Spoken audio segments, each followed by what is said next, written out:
korupsi beasiswa di Aceh yang kini masih ditangani di Treskrimsus Polda Aceh sudah 2 kali disupervisi oleh Barizkrim Polri dan KPK.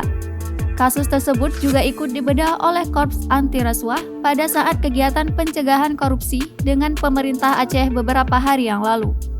Kabid Humas Polda Aceh, Kombes Pol Winardi mengatakan, hasil diskusi materi perkara di Reskrimsus Polda Aceh Kombes Pol Sony Sanjaya dengan Direktur Korsup KPK dan tim disepakati bahwa para mahasiswa yang menerima dana beasiswa, di mana sebenarnya mereka tidak memenuhi syarat sebagai penerima beasiswa, maka perbuatan mereka merupakan perbuatan melawan hukum.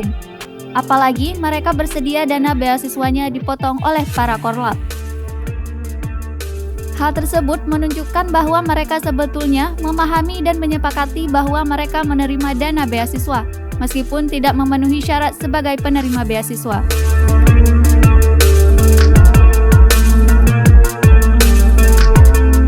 Dengan demikian, memungkinkan mereka juga dapat ditetapkan sebagai tersangka, kecuali bila para penerima segera mengembalikan dana beasiswa yang diterimanya tersebut, dan hal itu adalah sebagai bentuk pengembalian kerugian negara. Polda Aceh masih memberikan kesempatan khususnya kepada penerima beasiswa yang tidak memenuhi syarat untuk mengembalikan uang tersebut ke kas daerah, untuk menghindari banyaknya calon tersangka dan bisa fokus ke delik utama.